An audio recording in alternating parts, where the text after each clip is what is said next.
I was 6 years old when 9/11 happened. I was at school. I remember that.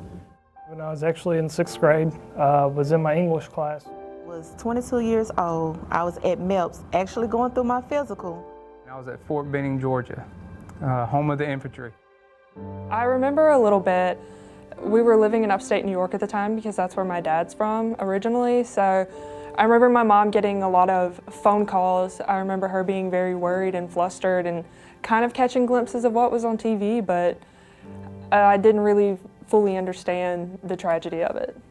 And it was just the flashing news update, big update where they kind of showed the scene where President Bush was sitting with the books. He was reading the books to the kindergartners, and then they started flashing off to scenes of the planes when they, actually went through the towers. We all sat down. The TV was on. We were watching it, and we actually saw from right before the second plane hit the second tower on, and everyone in the whole classroom was just in total disbelief and awe, like, what's going on? I really didn't know what was going on. I just know that they shut down MEPS. We had to leave. As I was leaving the building, I saw the crash in New York. As I got home, I saw the news, and I was like, wow. I really didn't know that 17 years later, we'll still be fighting this battle. Standing in the chow hall line, we saw the first plane hit. And, when the first plane hit, we thought it was an accident. Everybody was, gasping and everything like that. But when the second plane hit, that's when we knew it was an attack. And we heard word that there could have been something at the Pentagon too, but we were all rushed back to our barracks. Our country was attacked, and we haven't seen that. My age group hasn't seen that in our lifetime. The world view changed for us. We saw that we were vulnerable. We were a target for the first time in our life. I didn't really understand until I got older and I got into school that I really understood what 9/11 truly was. And then growing up, and you see military movies and you're inspired by these things, and you think, well, maybe being in the Guard or being in the Army is something that I want to do, but you don't really know until you put on the uniform. That's when you start to see like the subtle changes that have happened since I was younger. I knew when I joined the possibility, of course, when you raise your right hand, right, and we say the oath, and then I also felt a feeling of service. I'm serving my country, I'm doing my part, and I'm giving back. But then I was also nervous and scared because I had no clue as to what I was getting into, no clue. And immediately out of AIT, I found out. I was deployed right off to Iraq, and in that percentile that went to the war in '03. And that was really the biggest drive factor. I saw an opportunity to help better myself through means of being in the military. It did not change my decision to join the Mississippi Army National Guard. I still pursued joining, signing my contract. A couple of years later, I found myself in Iraq. When I see a fellow soldier that's around my age, and I know that he's been deployed, especially here in Mississippi, we all grew up at the same time, and we all remember that time fairly similar to each other. So there's already a connection there before we even meet or talk with names or anything like that. I knew that I always wanted to help people, and my grandfather, he actually served in World War II, and I knew going back looking, one of the most prominent events to happen was 9/11, and I knew that no matter what it took, I always wanted to be able to stop something like that should it ever happen. I wanted to be more proactive about things, make sure my family was safe.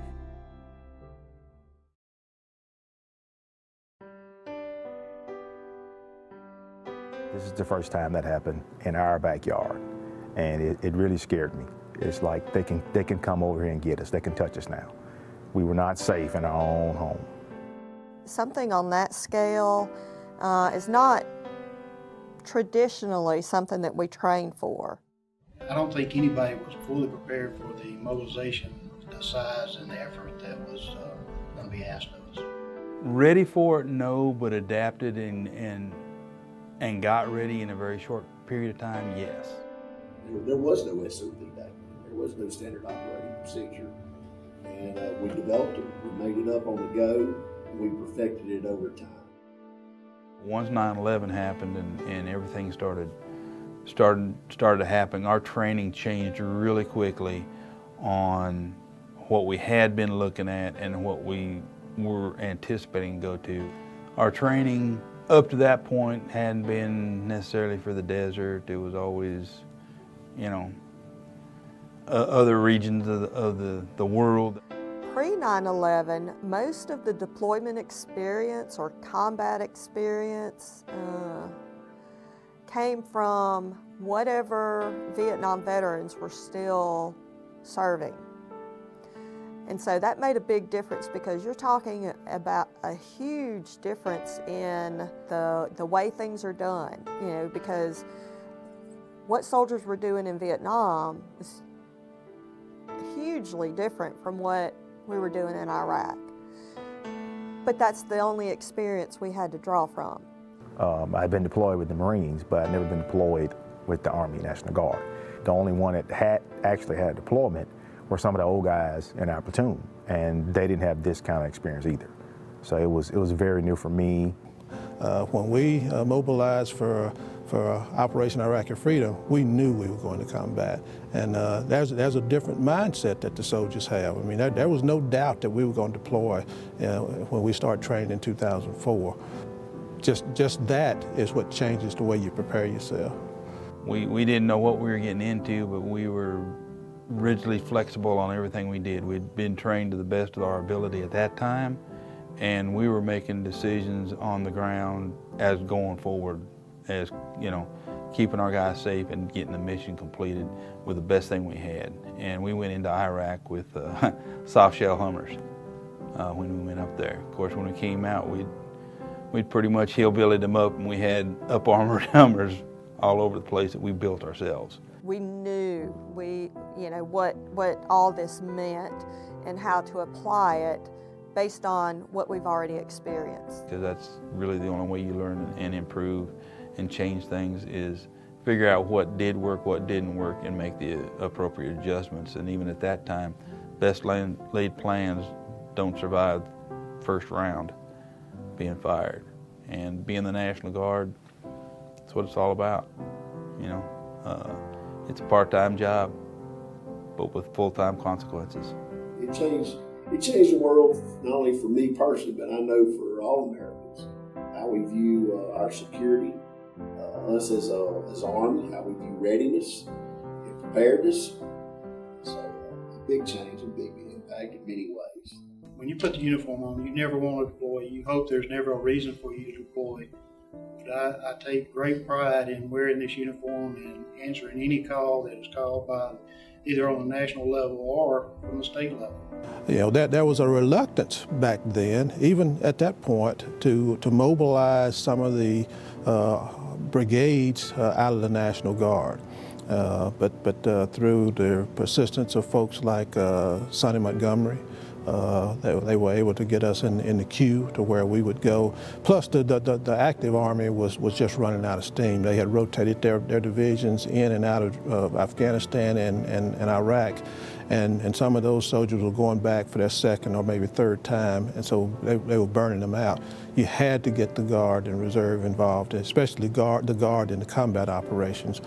And now I don't think they look at us as being just weekend warriors. They look at us being peers that they can't live without us. They can't perform their mission without the Army National Guard, especially the Mississippi Army National Guard. I take a lot of pride in being a Mississippi National Guardsman, the staff that we had at that time, because while we weren't prepared, it's what we did after the fact to go ahead and generate that ready force to push it forward. To me, that's what makes the difference.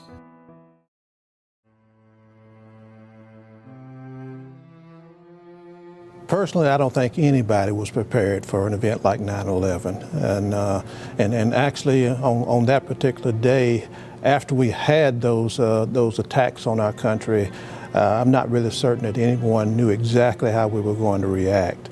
There was a lot of confusion initially.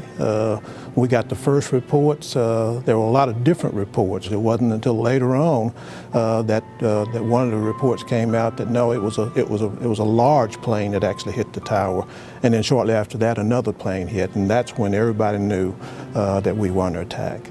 And I think it sunk in that it was going to be a long-term response. I think we knew immediately that terrorism was our enemy, and that it was going to be more of a 10-year model to get after it if we had to. That it takes the Army to fight a battle. And when I say the Army, I mean all three components. There are capabilities that are in the National Guard and in the Army Reserve that you don't have on active duty. And in order to be able to field an adequate fighting force on a battlefield, you have to draw from those other two components. So yeah, there's three components, but there's only one Army.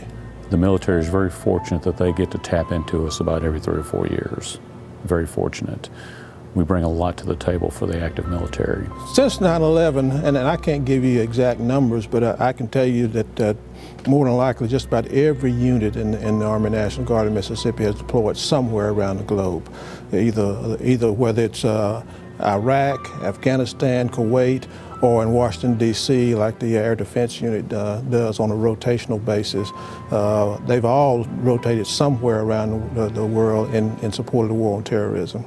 We're very competent, and I think we know that. I think all of the evaluators at every level know that. I think our recent performance of the 155 overseas proves that we can respond.